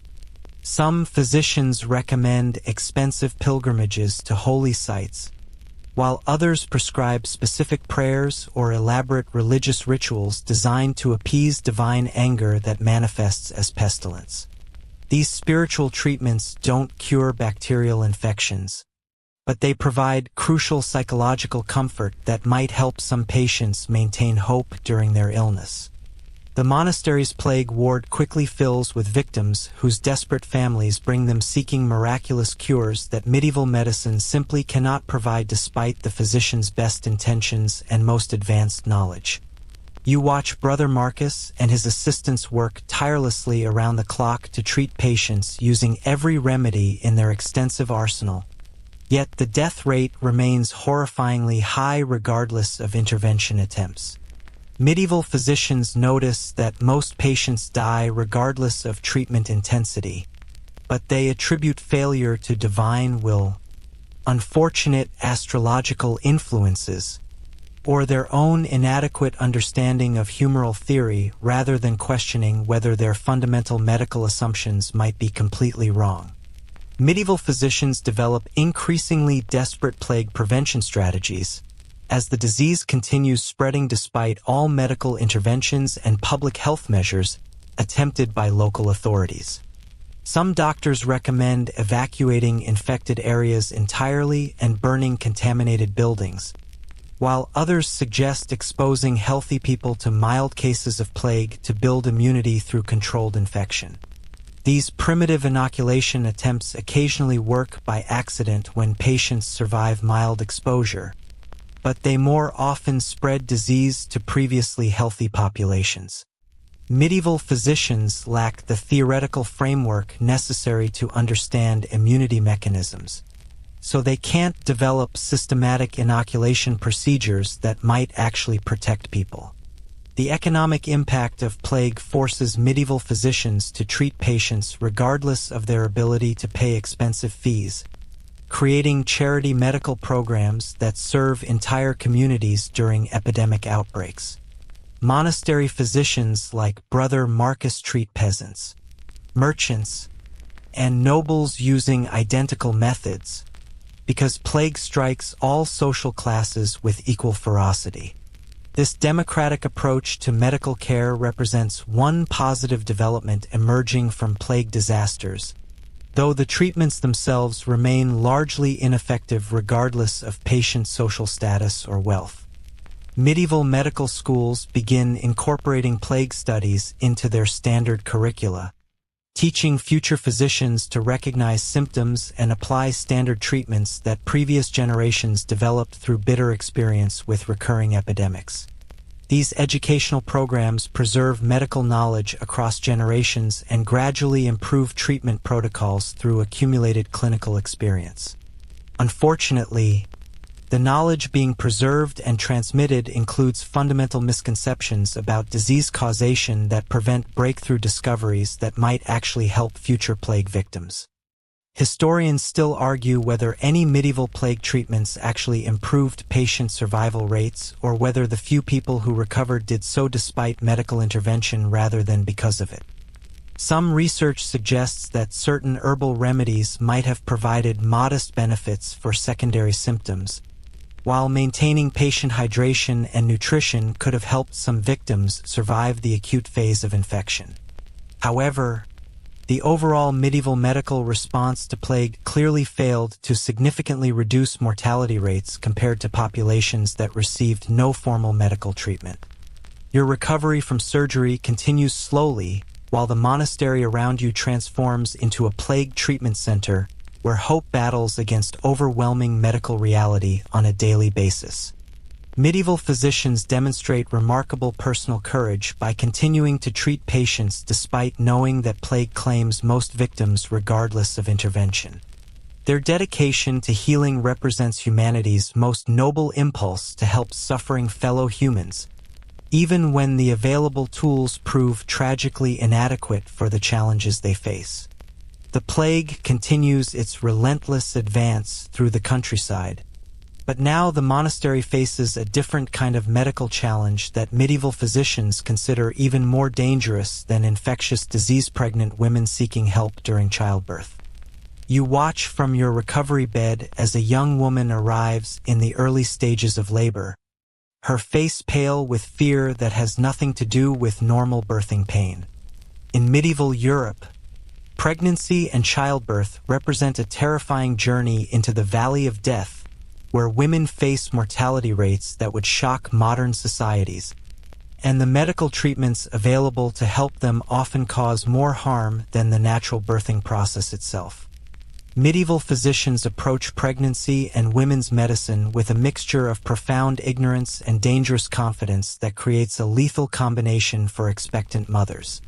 Your monastery's medical practitioners believe that women's bodies operate according to fundamentally different principles than men's physiology, governed by mysterious forces that make female patients inherently more difficult to treat successfully. Medieval medical theory teaches that women possess naturally colder and moister humoral temperaments that make them prone to specific diseases, emotional instability, and medical complications that require specialized treatments based on ancient Greek and Roman texts written entirely by male physicians who never experienced pregnancy themselves. The pregnant woman who has sought refuge in the monastery brings with her a collection of superstitions, folk remedies, and dangerous medical advice that illustrates just how desperate expectant mothers become when facing the genuine possibility of death during childbirth. Medieval society offers women virtually no reliable medical support during pregnancy, leaving them to rely on village wise women, traveling midwives, and monastery physicians whose understanding of female anatomy remains fundamentally flawed despite centuries of treating pregnant patients. The result is a medical system that kills as many mothers and babies as it saves, while claiming divine authority for practices that would horrify modern obstetricians. Brother Marcus examines the pregnant woman with the careful attention of someone who has witnessed too many obstetric disasters to approach childbirth casually. Medieval physicians understand that pregnancy places enormous stress on women's bodies and frequently results in complications that prove fatal without proper intervention. However, their definition of proper intervention includes bloodletting during pregnancy to prevent excessive heat buildup, dietary restrictions that can cause malnutrition, and herbal treatments that sometimes trigger premature labor or miscarriage. The intention is always to help, but the results often prove catastrophic for both mother and child. Medieval obstetric theory teaches that pregnancy occurs when male seed successfully plants itself in the woman's womb, which medieval physicians believe functions like fertile soil that nourishes the growing child through mysterious processes. They understand that pregnancy lasts approximately 9 months and that certain signs indicate healthy fetal development, but their knowledge of embryology remains limited to speculation and ancient texts that contain more mythology than medical fact. Medieval doctors believe that the mother's emotional state, diet, and humoral balance directly influence the developing child's physical characteristics, personality, and future health prospects. The pregnant woman's treatment begins with a comprehensive examination that includes the now familiar urine analysis. But medieval physicians have developed specialized diagnostic techniques for pregnant patients that supposedly reveal information about the developing child's condition. Brother Marcus examines her urine color, clarity, and sediment patterns while looking for specific changes that indicate healthy pregnancy progression. Dark, cloudy urine suggests excessive heat that could harm the developing child, while pale, clear urine indicates dangerous coldness that might prevent proper fetal growth. These diagnostic methods have no actual basis in reality, but they give medieval physicians confidence in their ability to monitor pregnancy progress. Medieval physicians also practice a form of obstetric astrology that attempts to predict birth timing, labor complications, and the child's future characteristics based on planetary positions at conception and during pregnancy. Brother Marcus consults astronomical charts to determine the most favorable times for delivery, believing that children born under certain celestial conditions will enjoy better health, intelligence, and fortune throughout their lives. This astrological approach to obstetrics provides psychological comfort for expectant mothers while having absolutely no impact on actual pregnancy outcomes. The monastery's medical library contains several treatises on women's medicine written by ancient authorities whose recommendations continue to guide medieval obstetric practice despite being centuries out of date. These texts describe pregnancy symptoms, labor stages, and birthing complications with remarkable accuracy, but their treatment recommendations often prove dangerous or counterproductive. Medieval physicians follow these ancient protocols religiously, even when their own clinical experience suggests that different approaches might produce better results for their patients. As the pregnant woman's labor progresses, Brother Marcus prepares the birthing chamber according to medieval medical protocols that blend practical considerations with supernatural beliefs about the forces that influence childbirth outcomes. The room must be kept warm to prevent cold humors from interfering with natural birthing processes, but not so hot that excessive heat causes complications. Burning herbs supposedly purify the air and drive away evil spirits that might harm mother or child during the vulnerable birthing process. Holy relics and blessed objects provide spiritual protection against demonic interference that medieval theory blames for difficult labors and birth defects. Medieval childbirth practices include positioning techniques that sometimes accidentally help delivery, but more often make labor more difficult and dangerous for both mother and child. Medieval physicians believe that women should give birth while kneeling or standing rather than lying down, because gravity supposedly helps the child emerge more easily. This vertical positioning actually does facilitate some deliveries, though medieval doctors choose it for entirely wrong reasons based on humoral theory rather than understanding of pelvic anatomy and gravitational assistance. The medieval approach to labor pain management relies heavily on herbal preparations that may provide modest relief while introducing risks that medieval physicians don't recognize or understand. Brother Marcus prepares a mixture containing ergot fungus, which actually does help strengthen uterine contractions, but can also cause dangerous hemorrhaging if dosing isn't carefully controlled. Medieval physicians have no concept of precise pharmacological dosing, so they rely on traditional recipes that sometimes help patients and sometimes kill them through accidental overdoses. Medieval physicians also believe that difficult labors result from the mother's sinful behavior, emotional disturbances, or failure to maintain proper humoral balance during pregnancy. This moral interpretation of obstetric complications leads to treatments that focus on spiritual purification rather than medical intervention. Brother Marcus might recommend confession, prayer, or penance to resolve difficult labors, while providing physical treatments that address what he believes are the underlying humoral imbalances causing the delivery problems. The delivery process itself reveals both the remarkable courage of medieval women and the tragic limitations of available medical support during life-threatening emergencies. Medieval physicians understand that breech presentations, prolonged labor, and excessive bleeding represent serious complications that can kill both mother and child without intervention. However, their treatment options remain limited to manual manipulation, herbal remedies, and prayer because they lack the surgical skills and anatomical knowledge necessary for safe cesarean sections or other advanced obstetric procedures. Medieval midwifery represents a parallel medical tradition that sometimes conflicts with monastery medicine, but often provides more practical assistance during normal deliveries. Village midwives develop their skills through apprenticeship and direct experience rather than academic study, leading to treatment approaches that focus on supporting natural birthing processes rather than applying theoretical medical interventions.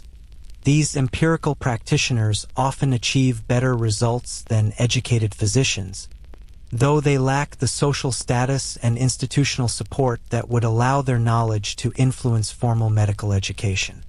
Postpartum care in medieval medicine focuses heavily on preventing the humoral imbalances that physicians believe threaten new mothers during the vulnerable recovery period following childbirth. Brother Marcus prescribes a special diet designed to restore the woman's natural humoral equilibrium, avoiding foods that might introduce excessive heat or cold during the healing process.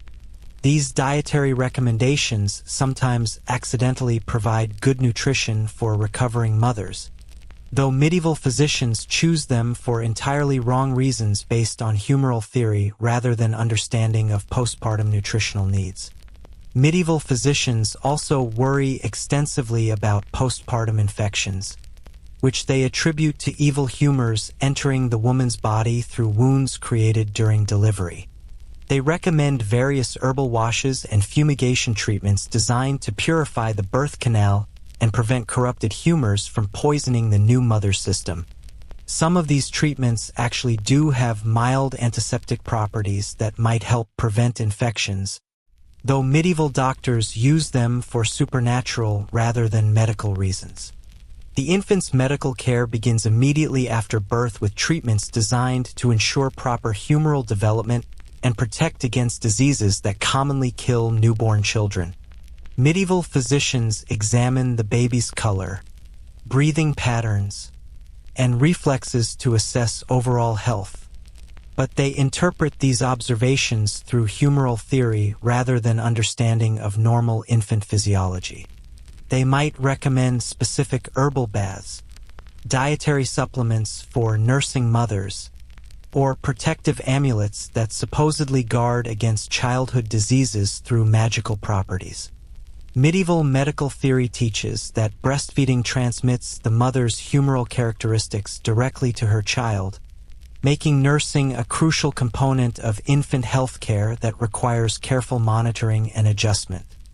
Brother Marcus advises the new mother about foods that supposedly improve milk quality, emotional states that might corrupt her milk supply, and physical activities that could disrupt the delicate humoral balance necessary for successful nursing. These recommendations have no basis in medical reality, but they demonstrate medieval medicine's recognition that maternal health directly affects infant welfare. Historians still argue whether medieval obstetric practices actually improved birth outcomes compared to completely unassisted delivery, given the high rates of infection and complications that followed medical intervention.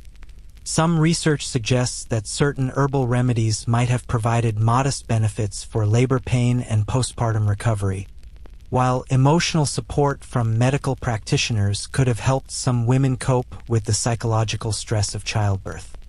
However, the overall medieval approach to pregnancy and delivery clearly failed to significantly reduce maternal and infant mortality rates that remained horrifyingly high throughout the medieval period. The pregnant woman's delivery concludes successfully after many hours of labor, though her survival owes more to luck and natural resilience than to medieval medical intervention. Brother Marcus carefully documents the birth process, noting which treatments seemed most effective and recording observations that will influence his approach to future obstetric cases. This empirical methodology gradually improves medieval birthing practices through accumulated clinical experience, though the fundamental theoretical misconceptions that guide treatment decisions continue to cause unnecessary deaths among mothers and infants who might have survived with different medical approaches. Your recovery continues steadily while the monastery around you transforms into a comprehensive medical center treating every conceivable ailment that medieval society can produce. But now you witness an entirely different category of patient arriving at Brother Marcus's door, individuals whose behavior suggests that something has gone terribly wrong inside their minds. Medieval medicine approaches mental illness with a unique combination of spiritual intervention, physical treatment, and supernatural theory that creates one of the most fascinating and disturbing aspects of medical practice during this era. You're about to discover how medieval physicians treat madness, melancholy, and demonic possession using methods that blur the line between medicine and exorcism in ways that would mystify modern psychiatrists. The first mentally ill patient arrives in the custody of his family, who describe behavior that has grown increasingly erratic and dangerous over recent months. Thomas, a middle-aged merchant, has begun claiming that angels speak to him directly while demons lurk in every shadow waiting to steal his soul. He refuses to eat foods prepared by others, believing they contain poisons meant to corrupt his spiritual essence, and he spends hours each day engaged in elaborate rituals designed to protect himself from invisible enemies that only he can perceive. His family has exhausted every local remedy and traveled great distances seeking help from monastery physicians who supposedly understand the mysterious connection between spiritual corruption and mental affliction. Brother Marcus approaches Thomas's condition with the confident authority of someone trained in medieval medicine's comprehensive theory of mental illness, which attributes psychological problems to imbalances in the four humors combined with supernatural influences that corrupt the mind's natural functions. Medieval physicians believe that madness results from excessive heat drying out the brain, corrupted humors poisoning mental processes, or demonic possession that overwhelms the soul's ability to maintain rational thought. These three potential causes require completely different treatment approaches, so accurate diagnosis becomes crucial for selecting interventions that might restore the patient's sanity rather than making their condition worse. Medieval diagnostic techniques for mental illness rely heavily on careful observation of patient behavior, combined with analysis of physical symptoms that supposedly reveal the underlying cause of psychological disturbance. Brother Marcus examines Thomas's eyes, believing that madness caused by humoral imbalance produces specific visual changes that trained physicians can recognize. Bright, staring eyes indicate excessive heat in the brain, while dull, unfocused eyes suggest cold. Moist humors that slow mental processes. Rapid eye movements might signal demonic influence attempting to control the patient's visual perception, while complete lack of eye contact could indicate that evil spirits have successfully possessed the victim's soul. The examination continues with careful analysis of Thomas's speech patterns, which medieval theory teaches can reveal whether madness stems from natural medical causes or supernatural intervention that requires spiritual treatment. Rapid, incoherent babbling suggests overheated humors that need cooling through bloodletting and dietary changes. Slow, monotonous speech indicates excessive cold and moisture that requires warming treatments involving spices, wine, and heated applications. Speaking in unknown languages or claiming to receive messages from invisible entities points to demonic possession that demands immediate exorcism rather than medical intervention. Medieval physicians have developed an elaborate classification system for different types of mental illness that attempts to distinguish between conditions requiring medical treatment and those needing spiritual intervention. Melancholia, caused by excessive black bile, produces persistent sadness, social withdrawal, and obsessive thoughts about death or salvation that might respond to humoral rebalancing techniques. Mania, resulting from overheated blood or yellow bile, creates explosive anger, violent behavior, and grandiose delusions that require cooling treatments and physical restraint. Dementia, attributed to brain drying or corruption, causes memory loss and confusion that medieval physicians consider largely untreatable using available methods. Brother Marcus begins Thomas's treatment with bloodletting designed to reduce the excessive heat that supposedly causes his paranoid delusions and aggressive behavior.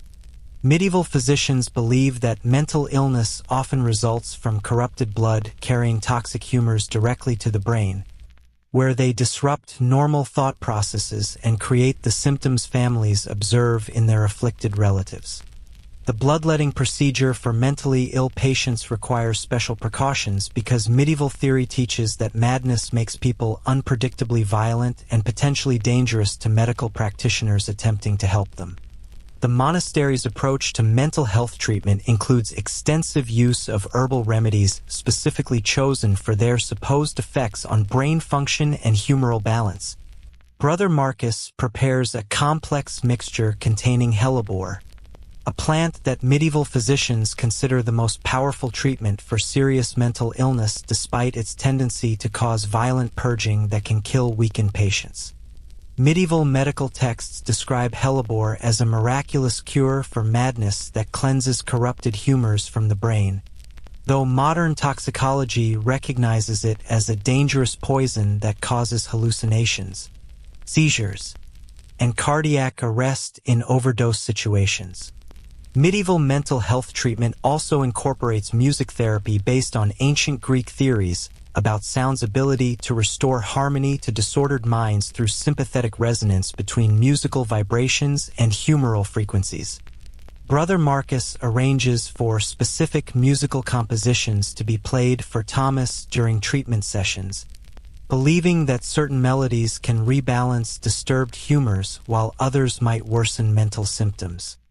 This early form of music therapy occasionally provides genuine psychological benefit through emotional comfort and distraction, though medieval physicians choose specific pieces for entirely wrong reasons based on humoral theory rather than understanding of music's actual psychological effects. Dietary treatment for mental illness follows elaborate protocols designed to counteract the specific humoral imbalances that medieval physicians believe cause different types of psychological symptoms. Thomas receives foods classified as cold and moist to balance the excessive heat and dryness that supposedly produced his paranoid delusions. His meals include fish rather than meat, vegetables instead of fruits, and plenty of barley water to drink while avoiding wine, spices, and anything else that might increase the heat in his system. These dietary changes sometimes accidentally improve patient nutrition and general health, which might indirectly benefit mental symptoms through mechanisms medieval physicians never suspected. The monastery's treatment program also includes occupational therapy based on medieval beliefs about the therapeutic value of meaningful work in restoring mental balance and spiritual health. Thomas is assigned simple tasks in the monastery garden, where physical labor supposedly helps drain excess humors, while exposure to growing plants provides natural healing influences that calm disturbed minds. This early form of occupational therapy often does help mentally ill patients by providing structure, purpose, and gentle physical exercise that improves overall well-being even when the theoretical justifications remain completely wrong. Medieval physicians recognize that mental illness often runs in families, though they attribute this pattern to inherited humoral characteristics rather than understanding of genetic factors that actually influence psychological disorders. Brother Marcus carefully questions Thomas's relatives about family history of madness, melancholia, or unusual behavior that might reveal hereditary tendencies toward specific types of mental affliction. This family history approach represents genuine medical insight that helps physicians understand patient risk factors, even when their explanations for hereditary patterns remain based on humoral theory rather than genetics.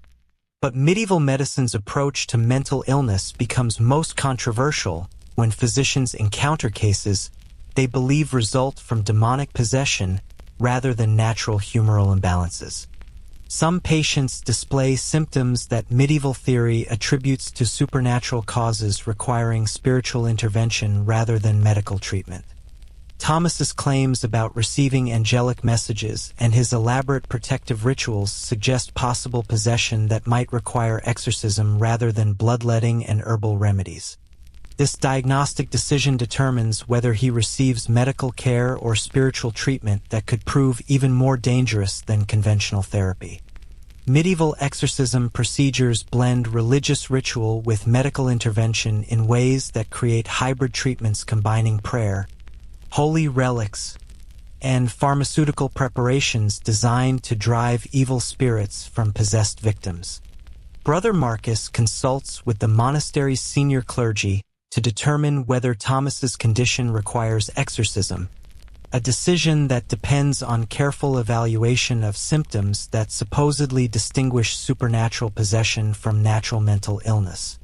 Patients who speak unknown languages, display superhuman strength, or demonstrate knowledge they couldn't have acquired naturally might be considered possessed and treated accordingly.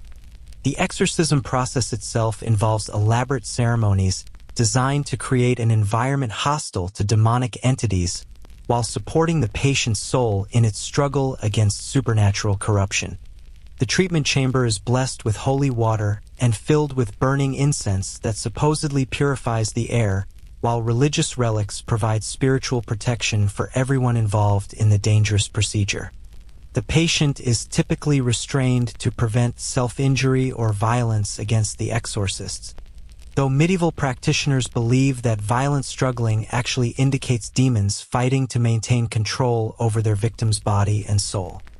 Medieval physicians also develop pharmaceutical approaches to treating suspected demonic possession, using special herbal preparations that supposedly repel evil spirits while strengthening the patient's natural spiritual defenses. These anti-demonic remedies often contain powerful psychoactive compounds that can produce dramatic behavioral changes medieval practitioners interpret as evidence that their treatments are successfully driving out supernatural influences. Patients might experience hallucinations, altered consciousness, or temporary personality changes that seem to confirm the effectiveness of spiritual intervention. Physical restraint techniques for violent or dangerous mental patients reflect medieval medicine's understanding that some psychological conditions require protective measures to prevent self-harm or injury to others. Thomas might be secured with leather straps or iron chains if his behavior becomes threatening, though medieval physicians prefer gentler restraint methods that allow some movement while preventing escape or violence. These physical control measures often prove necessary for patient safety, though they're implemented based on supernatural theories rather than modern understanding of psychiatric emergency management. Medieval mental health treatment sometimes includes crude forms of psychotherapy based on religious counseling and moral instruction designed to help patients understand the spiritual causes of their affliction. Brother Marcus might spend hours discussing Thomas's sins, spiritual practices, and relationship with God while attempting to identify moral failures that supposedly made him vulnerable to mental illness.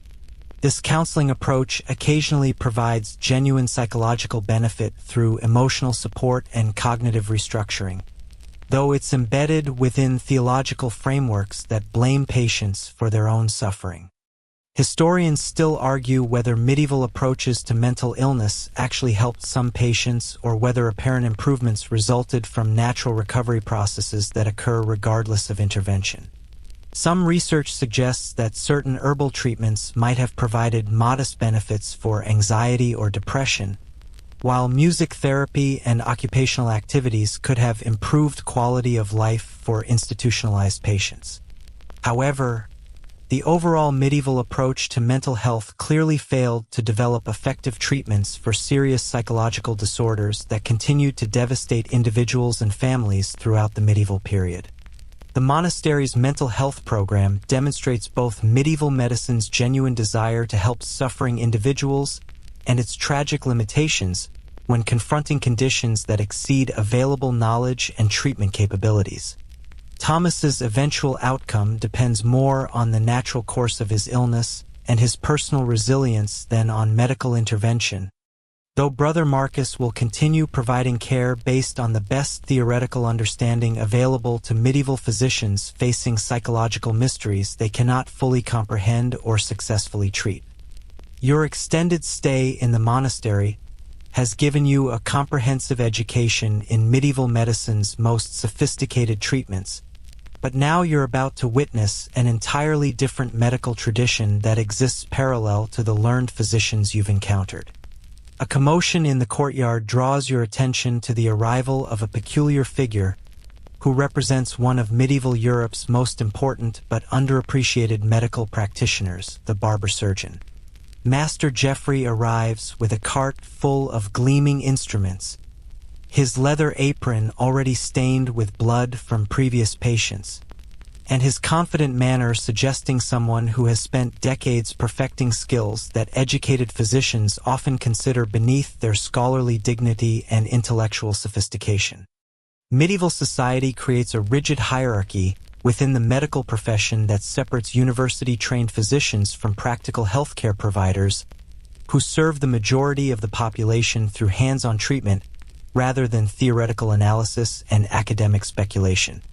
Barber surgeons occupy the controversial middle ground between learned doctors and folk healers, performing procedures that require manual skill rather than academic knowledge while serving patients who cannot afford monastery physicians or university-trained medical authorities. Master Geoffrey represents this essential but socially inferior medical tradition that keeps medieval society functioning despite its exclusion from formal medical education and professional recognition by academic institutions. The barber surgeon's arrival immediately transforms the monastery courtyard into an impromptu medical marketplace where practical healthcare meets desperate need in ways that educated physicians rarely witness directly or understand completely. Master Geoffrey sets up his portable surgical station with practiced efficiency, arranging instruments that gleam in the afternoon sunlight while attracting a growing crowd of patients who have been waiting weeks or months for affordable medical care. His services cost a fraction of what Brother Marcus charges, making surgical treatment accessible to peasants, craftsmen, and merchants who could never afford university-trained medical attention or monastery hospitality. You watch in fascination and growing horror as Master Geoffrey prepares for his first procedure, extracting a badly infected tooth from a farmer whose face has swollen to twice its normal size from an abscess that threatens to spread into his brain and kill him within days. Medieval dentistry represents one of the most painful and dangerous aspects of barber surgery, because tooth extraction requires enormous physical strength combined with precise technique while patients remain fully conscious throughout procedures that can easily go wrong in ways that cause massive hemorrhaging, jawbone fractures, or fatal infections that medieval medicine cannot treat effectively. The tooth extraction begins with Master Geoffrey examining the patient's mouth using nothing more than his experienced fingers and keen eyesight to assess the complexity of the procedure ahead and identify potential complications. Medieval dental diagnosis relies entirely on visual inspection and tactile examination because barber surgeons lack the specialized instruments and theoretical knowledge that might help them understand the underlying causes of dental disease or develop alternative treatment strategies. Master Geoffrey can identify obviously infected teeth, broken crowns, and painful abscesses, but his treatment options remain limited to extraction regardless of whether less drastic interventions might preserve the tooth and prevent future dental problems. Medieval dental instruments look more like torture devices than medical tools, and that comparison becomes disturbingly accurate when you consider the excruciating pain they inflict during procedures performed without effective anesthesia or pain management techniques. Master Geoffrey selects a pair of iron forceps designed to grip teeth firmly enough to extract them from their sockets without slipping during the violent struggle that characterizes medieval dental surgery, though the crude metallurgy of medieval instruments means they often break under pressure or fail to maintain proper grip during difficult extractions. His collection also includes various picks, probes, and scrapers for cleaning infected material from tooth sockets after extraction, though these tools frequently introduce additional contamination that leads to serious complications including death from systemic infection. The actual tooth extraction procedure demonstrates both the remarkable skill that experienced barber surgeons develop through years of practice and the horrifying limitations of medieval pain management techniques that leave patients to endure agony that modern people cannot imagine. Master Geoffrey positions the farmer carefully to provide optimal access to the infected tooth, while assistants hold him steady during what promises to be an excruciating ordeal that will test everyone's endurance. Medieval patients typically receive nothing more than strong wine for pain relief, though some barber surgeons provide leather straps for biting or wooden blocks to prevent tongue injuries during involuntary jaw clenching that accompanies severe pain. The extraction itself requires enormous physical strength as Master Geoffrey grips the infected tooth with his forceps and applies steady pressure to work it loose from surrounding bone and tissue that has held it in place for decades. Medieval dental techniques rely on gradual loosening rather than sudden pulling because abrupt force often breaks teeth off at the root line, leaving infected fragments that continue causing pain while becoming much more difficult to remove completely. The procedure can take many minutes of sustained pressure punctuated by the patient's screams and the sickening sound of tooth roots separating from jawbone in ways that make even hardened observers feel queasy. Medieval barber surgeons also perform a wide variety of minor surgical procedures that educated physicians consider beneath their dignity, but represent essential healthcare services for common people who suffer from everyday medical problems that can become life-threatening without intervention. Master Geoffrey's expertise includes lancing boils and abscesses, removing superficial tumors and growths, treating wounds and injuries from accidents or violence, setting broken bones according to traditional techniques, and performing circumcisions according to religious requirements. These procedures require practical surgical skills that university medical education doesn't provide, creating a dangerous gap between theoretical knowledge and hands-on treatment capability. Bloodletting represents another major component of barber surgery practice, though Master Geoffrey's approach differs significantly from the elaborate theoretical frameworks that guide monastery physicians like Brother Marcus in their humoral interventions.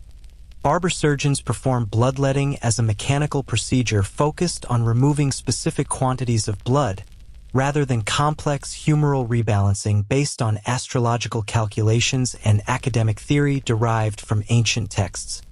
This simplified approach often produces better results because barber surgeons rely on practical experience rather than potentially dangerous theoretical protocols that might call for excessive blood removal. The instruments used for barber surgery bloodletting include specialized lancets designed for opening veins with minimal tissue damage, cupping vessels for creating suction that draws blood to the skin surface, and scarification tools for making shallow cuts that allow controlled blood flow without causing major hemorrhaging. Master Geoffrey maintains his instruments with meticulous care because his reputation and livelihood depend on consistent results that satisfy patients and prevent the infections that could destroy his practice and potentially result in legal prosecution. This economic incentive creates quality control mechanisms that don't exist in monastery medicine, where physicians enjoy institutional protection regardless of patient outcomes. Medieval barber surgeons also provide basic wound care and trauma treatment that represents some of the most effective medical intervention available during this period of limited medical understanding. Master Geoffrey's experience treating injuries from farming accidents, craft mishaps, and violent confrontations gives him practical knowledge of anatomy that often exceeds what university-trained physicians learn from ancient texts and theoretical speculation. He understands which wounds require immediate attention, how to control bleeding effectively using pressure and cauterization, and which injuries are likely to heal naturally versus those requiring surgical intervention that might save or destroy the patient. The social status of barber surgeons reflects medieval society's complicated relationship with manual labor and intellectual achievement that creates artificial barriers between different types of medical knowledge and professional recognition. Master Geoffrey possesses enormous practical skill and experience that could benefit patients throughout the region, But his lack of university education excludes him from professional medical organizations and limits his ability to share knowledge with learned physicians who might benefit from his insights. This social hierarchy prevents effective communication between theoretical and practical medical traditions, ultimately harming patients who might benefit from combined approaches. Medieval barber surgeons often travel from town to town providing medical services in areas that lack resident physicians, creating an informal healthcare network that serves rural populations otherwise excluded from professional medical care. Master Jeffrey follows established routes that bring him to different communities on regular schedules, allowing patients to plan for procedures they know they'll need while giving him steady income from repeat customers who trust his skills and appreciate his affordable prices. This itinerant practice model helps distribute medical care more equitably than the monastery system that serves only wealthy patients who can afford expensive treatments and extended hospitalization. The training process for barber surgeons relies on apprenticeship rather than formal education, creating practical learning experiences that teach essential skills through direct patient care under experienced supervision.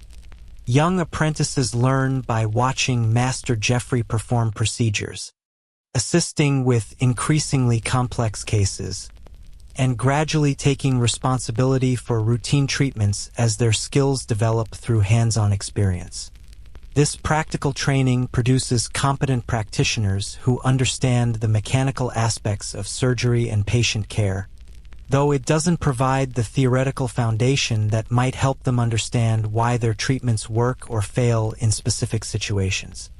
Medieval barber surgeons also develop specializations that allow them to offer services requiring particular expertise or expensive equipment that individual practitioners couldn't maintain independently without significant financial investment. Some barber surgeons focus on hernia repair, cataract removal, or stone-cutting procedures that require specialized training and instruments developed through generations of practical experience. Master Jeffrey has developed particular expertise in treating battlefield injuries, making him valuable to military commanders who need surgical services for wounded soldiers during campaigns where traditional medical facilities aren't available. The economic aspects of barber surgery create competitive pressures that encourage innovation and quality improvement in ways that monastery medicine rarely experiences due to its institutional protection. Master Jeffrey must satisfy customers who pay directly for services and can easily choose alternative practitioners if they're dissatisfied with treatment outcomes or pricing. This market-based accountability system encourages barber surgeons to develop effective techniques and maintain high standards, though it also creates incentives to promise unrealistic results or perform unnecessary procedures that generate additional income from vulnerable patients. Medieval regulations governing barber surgery vary significantly between different regions and political jurisdictions, creating confusion about legal standards and professional requirements that complicates medical practice for traveling practitioners. Some areas require barber surgeons to obtain licenses or guild membership before practicing independently, while others allow anyone to provide medical services regardless of training or competence. Master Jeffrey must navigate these varying legal requirements while traveling between different territories that might have conflicting rules about medical practice, professional licensing, and liability for treatment failures. The relationship between barber surgeons and educated physicians remains complex and often antagonistic due to professional jealousy and social class differences that prevent effective collaboration between practitioners who could learn from each other. University-trained doctors like Brother Marcus sometimes consult with barber surgeons about practical surgical techniques when faced with procedures requiring manual skill, while barber surgeons occasionally seek advice about complex medical conditions that exceed their diagnostic capabilities. However, these cooperative relationships remain informal and unofficial because professional medical organizations typically exclude barber surgeons from full membership and formal recognition. Your observation of Master Jeffrey's work reveals how medieval medical care actually functions for the majority of the population who cannot access monastery physicians or university-trained doctors due to geographic isolation or economic limitations. Barber surgeons provide essential healthcare services using practical skills developed through experience rather than theoretical knowledge learned from books and academic institutions. Their contributions to medieval medical care remain largely unrecognized by formal medical institutions, but they represent the backbone of healthcare delivery for common people throughout medieval Europe who depend on their services for survival. Your months of recovery in the monastery have exposed you to every level of medieval medical practice, from learned physicians to traveling barber surgeons. But now you're about to witness the most exclusive and elaborate medical treatments reserved for society's most privileged members. A royal messenger arrives with an urgent summons that transforms the entire monastery into a flurry of preparation. The king himself requires medical attention, and Brother Marcus has been selected to join the royal court's medical team. You're about to discover that elite medieval medicine represents the absolute pinnacle of theoretical sophistication and practical absurdity, where unlimited budgets fund treatments so elaborate and expensive that they often prove more dangerous than the diseases they're meant to cure. The royal court's approach to medicine operates according to entirely different principles than the practical healthcare you've witnessed among common people. Because kings and nobles demand treatments that demonstrate their elevated status through complexity, cost, and exotic ingredients that ordinary physicians could never afford. Royal physicians must provide medical care that appears worthy of divine rulers while incorporating elements of ceremony, spectacle, and supernatural intervention that reinforce the monarch's connection to heavenly authority. The result is a medical system that prioritizes impressive appearances over actual effectiveness, creating treatments that sound miraculous but often prove catastrophically harmful to their illustrious patients. Brother Marcus prepares for his royal appointment with nervous excitement, gathering his finest instruments and most expensive remedies while reviewing classical medical texts that describe treatments worthy of ancient emperors and biblical kings. Royal medicine demands perfection in every detail, from the purity of ingredients to the precision of astrological calculations that determine optimal treatment timing based on celestial influences affecting the monarch's divine essence. Medieval theory teaches that royal blood possesses fundamentally different properties than common blood, requiring specialized medical approaches that account for the supernatural elements that distinguish kings from ordinary mortals. The royal patient's condition involves a persistent fever and joint pain that might seem familiar from your own experience, but treating a king requires diagnostic procedures far more elaborate than anything Brother Marcus applied to your case. Royal physicians must examine not only physical symptoms but also political implications, astrological influences, and potential supernatural causes that might affect someone whose authority derives directly from divine appointment.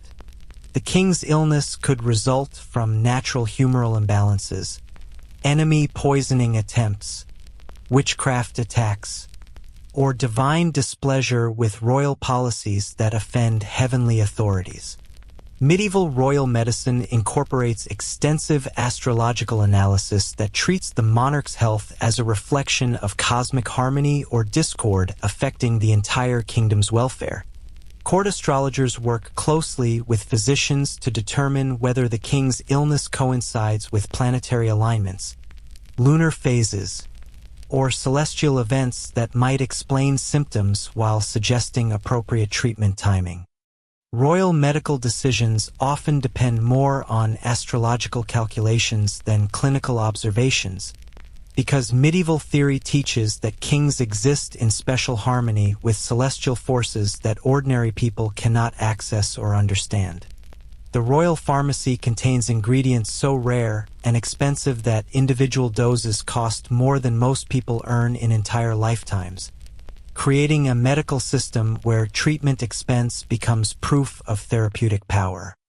Royal physicians use powdered unicorn horn imported at astronomical cost from distant lands, though modern analysis reveals these precious substances are actually ground rhinoceros horn mixed with other animal products. Bezoar stones extracted from exotic animals supposedly neutralize any poison, while pearls dissolved in wine provide spiritual purification that strengthens royal resistance to supernatural attacks. Royal bloodletting procedures require golden instruments and jeweled vessels that supposedly enhance therapeutic effectiveness through sympathetic magic connecting precious materials with royal essence. The king's blood cannot touch base metals or common pottery, because such contamination might corrupt the divine properties that distinguish royal blood from ordinary human fluid. Royal physicians use gold lancets, silver cupping vessels, and crystal containers that cost fortunes while providing no actual medical benefits beyond psychological reassurance that the treatment matches the patient's exalted status. Medieval royal medicine also employs human taste testers whose job involves sampling the monarch's food, drink, and medicine to detect potential poisoning attempts by political enemies who might use toxic substances to eliminate threatening rulers. These taste testers risk their lives daily by consuming everything before the king touches it, creating an early warning system for deliberate poisoning while demonstrating the paranoia that characterizes royal medical culture. The taste testing process often delays medical treatment while adding layers of complexity that have nothing to do with therapeutic effectiveness. The royal court's medical team includes specialists who focus on different aspects of elite healthcare, creating a comprehensive system that addresses every conceivable threat to monarchical health and longevity. Court physicians handle internal medicine and humoral theory, while royal surgeons perform procedures requiring manual skill. Alchemists prepare exotic remedies using expensive equipment and rare ingredients, while astrologers calculate optimal timing for all medical interventions. This medical specialization allows for extremely sophisticated treatment protocols, though the underlying theories remain as flawed as those governing common medicine. Royal dietary medicine becomes an elaborate science that governs every aspect of the monarch's nutrition according to complex rules about foods appropriate for divine rulers versus those suitable only for common people. The king's meals must maintain perfect humoral balance while avoiding any ingredient that might weaken royal constitution or make the monarch vulnerable to disease. Royal physicians specify not only which foods the king should eat, but also preparation methods, serving temperatures, eating schedules, and even the materials used for cooking utensils and serving dishes. Medieval royal physicians also develop elaborate theories about royal immunity that supposedly protects divinely appointed monarchs from diseases that affect ordinary people, though these theories must explain why kings still get sick despite their supernatural protection. Royal medical texts describe special types of illness that only affect people of royal blood, requiring unique treatments that wouldn't work for common patients. These elite diseases supposedly result from the burden of divine authority, the strain of governing kingdoms, or supernatural attacks directed specifically against royal targets. The royal treatment regimen includes exotic therapies unavailable to common patients, such as baths in wine, milk, or specially prepared herbal solutions that cost enormous amounts while providing questionable medical benefits. Royal physicians might prescribe sleeping on beds filled with rare herbs, wearing clothing made from specially treated fabrics, or breathing air that has been purified through elaborate filtration systems involving precious stones and exotic plants. These treatments demonstrate royal status while creating psychological expectations that expensive therapy must be more effective than affordable alternatives. Royal medicine incorporates extensive use of holy relics and blessed objects that supposedly provide supernatural protection against disease, poisoning, and enemy magic directed at the monarch's person. The royal medical collection includes pieces of saints' bones, fragments of the true cross, and other religious artifacts that physicians believe enhance treatment effectiveness through divine intervention. Royal patients might wear blessed amulets, sleep near sacred relics, or consume medicines that have been consecrated through religious ceremonies performed by high-ranking clergy. Medieval royal physicians must also address the political implications of royal illness, because the king's health directly affects kingdom stability and international relations that depend on perceptions of royal strength. Royal medical decisions often prioritize maintaining appearances of health and vitality over actual therapeutic effectiveness, leading to treatments designed to hide symptoms rather than cure underlying diseases. Royal physicians might use cosmetics, stimulants, or temporary remedies that allow the king to appear healthy during public ceremonies while potentially worsening his actual condition. The documentation of royal medical treatment creates extensive records that preserve detailed information about elite medieval medicine while demonstrating the enormous resources devoted to maintaining monarchical health. Royal physicians maintain careful journals describing every aspect of treatment, from ingredient sources to astrological calculations to patient responses that might influence future medical decisions. These records provide invaluable historical information about medieval medical practice, though they also reveal the vast gulf between theoretical sophistication and practical effectiveness that characterizes elite medicine. Royal medical failures create serious political problems that can destabilize kingdoms and threaten the careers or lives of court physicians who fail to maintain monarchical health. When kings die despite receiving the most expensive and elaborate medical treatment available, royal physicians must explain their failure in ways that don't challenge the theoretical foundations of elite medicine or suggest that expensive treatments might be inferior to simpler alternatives. These explanations often blame external factors like enemy magic, divine punishment, or astrological influences rather than acknowledging medical inadequacy. The royal court's medical culture creates intense competition among physicians seeking appointments to prestigious positions that offer enormous financial rewards and social status in exchange for successful treatment of royal patients. Court physicians enjoy access to unlimited medical resources and opportunities to experiment with expensive treatments, but they also face enormous pressure to produce results that justify their privileged positions. This competitive environment sometimes encourages medical innovation, but it also promotes elaborate treatments that prioritize impressive appearances over therapeutic effectiveness. Historians still argue whether royal medicine actually provided better health outcomes than common medical care, or whether elite patients simply received more elaborate versions of equally ineffective treatments that characterized all medieval medicine. Some research suggests that unlimited resources might have allowed royal physicians to provide better nutrition, nursing care, and pain management that could improve patient outcomes regardless of underlying theoretical problems. However, the emphasis on exotic treatments might have exposed royal patients to additional risks that common people avoided through simpler medical approaches. Your observation of royal medical preparation reveals the ultimate expression of medieval medicine's theoretical sophistication and practical limitations, where unlimited budgets fund treatments that represent the highest achievements of medical knowledge combined with the most dangerous misconceptions about disease and healing. Royal physicians demonstrate genuine dedication to their patients while operating within theoretical frameworks that prevent them from developing truly effective treatments, creating a medical system that impresses observers while often failing to help the patients it's designed to serve.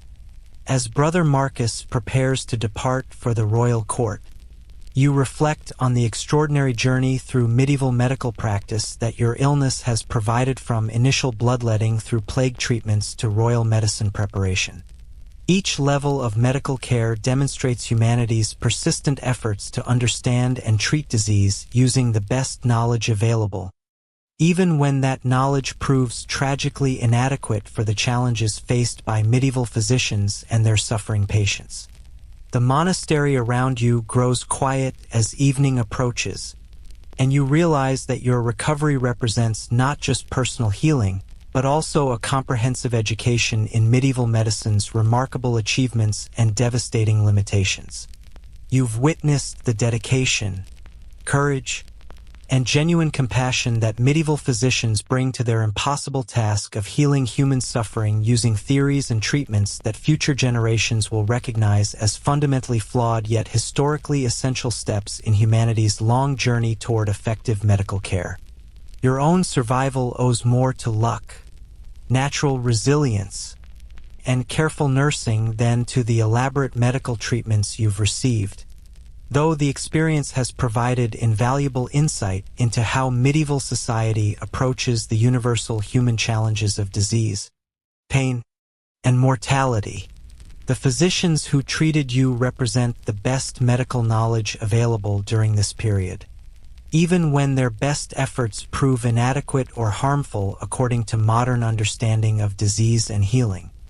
As you drift towards sleep in your monastery bed, surrounded by the sounds of continuing medical activity and the prayers of monks seeking divine assistance for their healing mission, you carry with you a deep appreciation for the complexity, dedication, and tragic limitations that characterize medieval medicine's approach to human suffering.